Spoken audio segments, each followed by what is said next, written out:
truth is being kept hidden from us. Or maybe it's just all a myth. But that's not all either.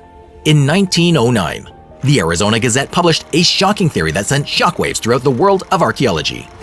According to the article, it was possible that Egyptians had crossed the Pacific Ocean and made the canyons of the Grand Canyon their home. The evidence that was found reportedly proved that a mysterious cavern, which may have been from Egypt, dated back to Ramses. Now, this is not the kind of news you hear every day, so it's not surprising that the article generated a lot of buzz. Many people were fascinated by the idea that ancient Egyptians might have traveled to America and set up camp in one of the most spectacular natural wonders in the world. However, shortly after this theory made it everywhere, it just disappeared. It was said that nothing like this actually happened, and the article was nowhere to be found. People all over the world were left confused about what they were supposed to believe, which just adds to the whole theme here. Be totally consistent with them building the underground city that was found hundreds of years later. Now, one thing that would prove everything to be true would be the bodies of the people that lived in these areas. Well, it turns out G.E. Kincaid did find mummies when he first got deep into the caves. Lots of them.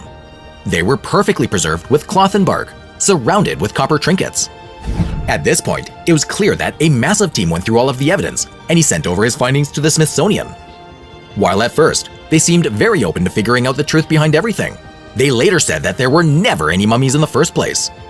With all of the supposed cover-ups, individual explorers decided to take it upon themselves to find out more about what was going on too. In the late 90s, when a couple named Jerry and Kathy Wills decided to investigate Kincaid's claims and search for proof of ancient Egyptians existing in the Grand Canyon at any point in history.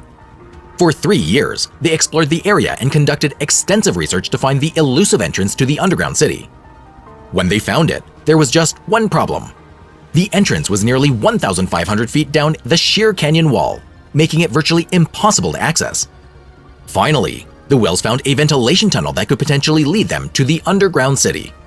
But when they tried to enter the tunnel, they found cement blocks blocking their way. Strange platforms with mountaineering hardware were also found in the area, leading some to believe that the government was trying to prevent anyone from accessing the underground city. Of course, the government denies any knowledge of an underground city in the Grand Canyon and has banned all exploration and mapping of the area.